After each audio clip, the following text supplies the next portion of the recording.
Very important step into this market. We'll be the first and only exporter of foundry sand out of Australia. So we're exporting into an industry, a well-established industry in Korea, and we've got a few pending agreements for Japan as well. So we'll end up being positioned as the preferred supplier of foundry sand, particularly into the automobile industry, and that's Korea, Japan, and increasingly China. But it'll get us well established in that part of the industry. The best part about it is these are currently 4-year contracts. They're conditional contracts, but there's no contract without conditions. Most of the conditions are not around supply and buying the sand. The conditions are around quality control and how we transport it.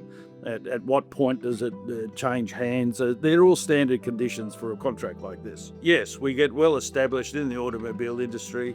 We expect that to lead to very, very long-term relationships with these buyers.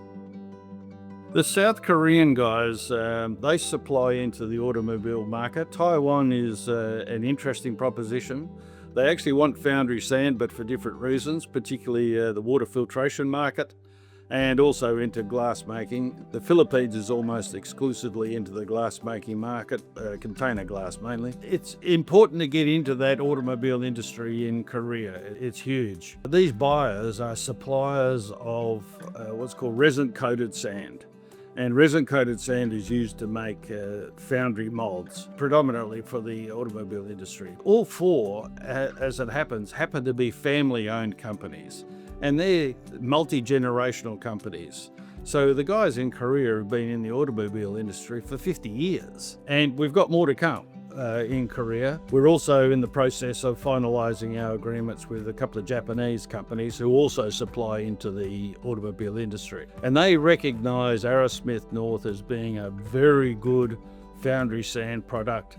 It has a number of attributes that are the type of quality that they require or prefer for the foundry industry. They are the right grain size and shape. They're clean grains, so they can take on resin coating, and also they're thermally stable.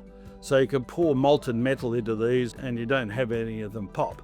So they are single quartz grains. Often these types of quartz deposits will be little clusters of quartz crystals. Ours are not, they are single crystals. So it makes them very attractive for the foundry industry, and we expect that demand to pick up. Particularly it's still to be done in Japan, but we're getting increasing interest from China. We're vetting some companies out of China at the moment to potentially do deals there as well.